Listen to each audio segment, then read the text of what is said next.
और इंग्लैंड के बीच चौथे टेस्ट मैच को लेकर आज भारत और इंग्लैंड के बीच चौथा टेस्ट मुकाबला खेला जाएगा। मैनचेस्टर में दोपहर 3:30 बजे से मुकाबले की शुरुआत होगी और ओल्ड ट्रैफर्ड स्टेडियम में मुकाबला खेला जाएगा। सीरीज में बने रहने के लिए भारत की जीत जरूरी है। अब तक सीरीज में भारत 1-2 से पीछे है, यानी कि एक मुकाबला भारत ने जीता है। वहीं भारत और इंग्लैंड के बीच एंडरसन तेंदुलकर ट्रॉफी का चौथा टेस्ट आज से मैनचेस्टर के ओल्ड ट्रैफर्ड स्टेडियम में खेला जाएगा। भारत के ओल्ड ट्रैफर्ड में परफॉर्मेंस काफ़ी ख़राब है। टीम को टेस्ट मैच में इस मैदान पर अब तक एक भी जीत नहीं मिली है। फिलहाल टीम इंडिया 5 टेस्ट की सीरीज में 1-2 से पीछे है। पहला मुकाबला इंग्लैंड ने 5 विकेट से जीता था, तो वहीं दूसरा टेस्ट भारत ने 336 रन से अपने नाम किया था। तीसरा मैच इंग्लैंड ने 22 रन से जीतकर सीरीज में बढ़त बना ली।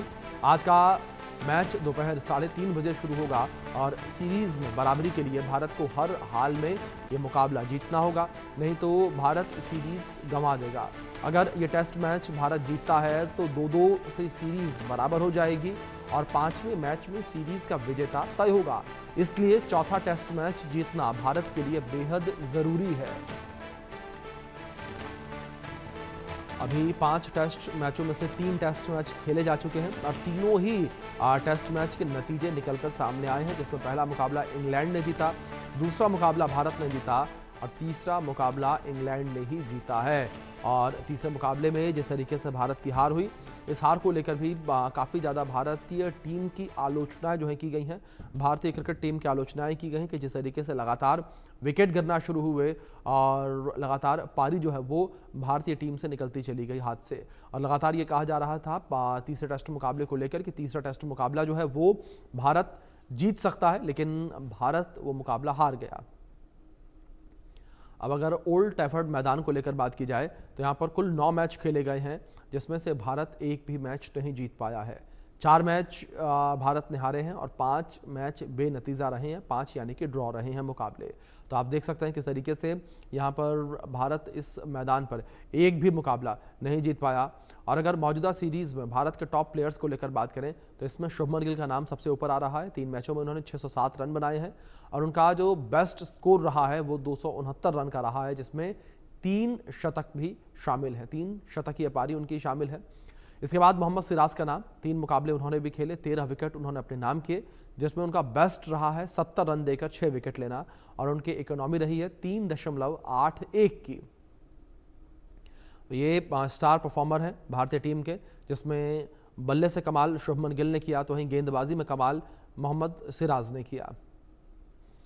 इस बीच ITV नेटवर्क के स्पोर्ट्स एडिटर मनोज जोशी जी जुड़ गए हैं, उनका रुख करेंगे अपडेट्स के लिए।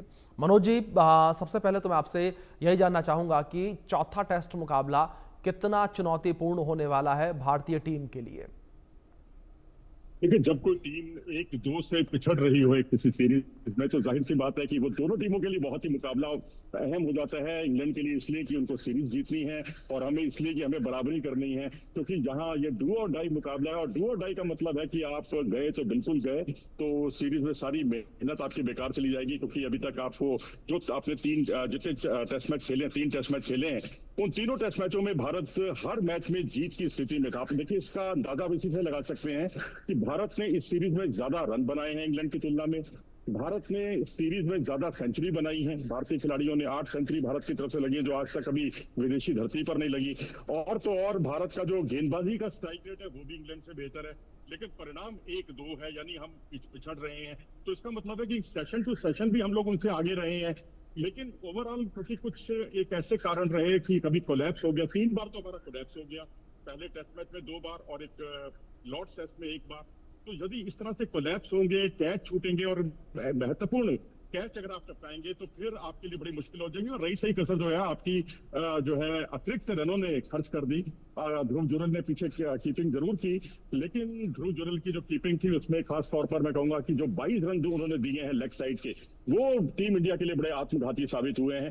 तो अब यहाँ पर ऋषभ पंत अगर पूरी तरह से फिट है, देखिए टीम मैनेजमेंट तो उनको फिट ही बता रहा है, अगर फिट नहीं है तो ध्रुव जुरल को खिलाना पड़ेगा, उनसे कीपिंग करानी पड़ेगी। उनसे कीपिंग कराने का मतलब है कि अगर वो फिट नहीं है ऋषभ पंत तो उस स्थिति में ध्रुव जुरल को कम से कम लेग साइड पर जो गैदरिंग है उसको और ज्यादा सुधारना हो। जी, दूसरी ओर मनोज जी, भारतीय टीम की जो आलोचना की जा रही है उस आलोचना को आप किस तरीके से देखते हैं? क्योंकि लगातार जो क्रिकेट प्रेमी हैं उनका ये कहना था कि जो तीसरा मुकाबला भारतीय टीम हारी है वो मुकाबला भारतीय टीम के मुट्ठी में था और वो मुकाबला भारतीय टीम जीत सकती थी, लेकिन जिस तरीके से लगातार विकेट गिरना शुरू हुए भारतीय टीम अपने विकेट्स को संभाल नहीं पाई। बिल्कुल सही कहा आपने, क्योंकि भारतीय टीम संभाल नहीं पाई और जिस तरह से हमारी बल्लेबाजी हमारी ताकत साबित हुई है, 8-8 सेंचुरी जैसे मैंने बताया कि भारत की तरफ से लगी हैं, रन भी बने हैं, लेकिन जो हमारा कोलैप्स हुआ था, जो 4 विकेट जो है चौथे दिन ही गिर गए थे और उसके बाद हम अंत तक उभर नहीं पाए। बस रविंद्र जडेजा जो है वो डैमेज कंट्रोल करते रह गए और उनको साथ हालांकि बुमराह का मिला, सिराज का मिला। सिराज जैसा बल्लेबाज जो कि आखिरी बल्लेबाज है, वो भी 29 गेंदें खेलने में कामयाब रहा। तो नीतीश रेड्डी का ना चलना, वाशिंगटन सुंदर का ना चल पाना, टॉप ऑर्डर पहले ही निराश कर चुका था।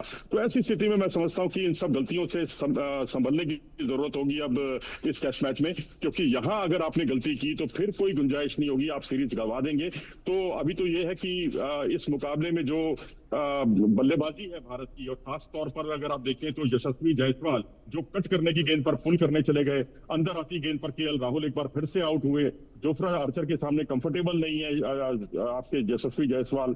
तो अब यहाँ और शुभमन गिल, मैं समझता हूँ एग्रेशन जो है आपको कप्तानी में दिखाना चाहिए, बल्लेबाजी में नहीं दिखाना चाहिए। उनका एग्रेशन दोनों तरफ दिखाई दिया।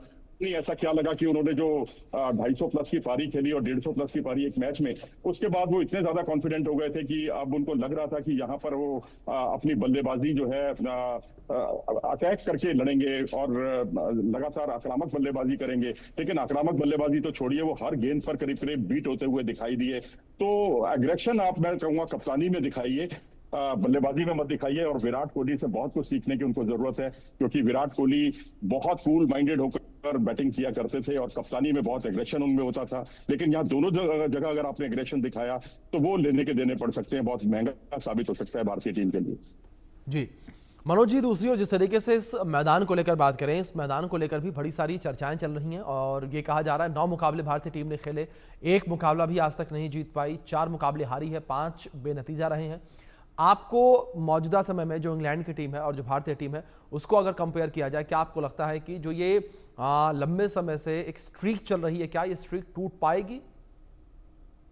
देखिए, भारतीय टीम जो है इसी तरह के जो मिथ हैं उनको तोड़ने के लिए जानी जाती है। अगर आप केप टाउन में देखें, पिछले साल की ही बात है, हमने कभी कोई टेस्ट मैच नहीं जीता था, वहां पर हम जीते।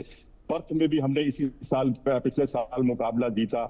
और यहाँ पर बर्मिंघम में, जो बर्मिंघम का जो एडजस्टन ग्राउंड है, वहां पर भी हम जीते, वहां भी कभी हम नहीं जीत पाए थे। तो अब जो कहते हैं ना, आंकड़े जो रिकॉर्ड होते हैं वो टूटने के लिए ही बनते हैं। तो बहुत सारे रिकॉर्ड जो है रहे हों, बेशक भारत के लिए नकारात्मक रहे हों।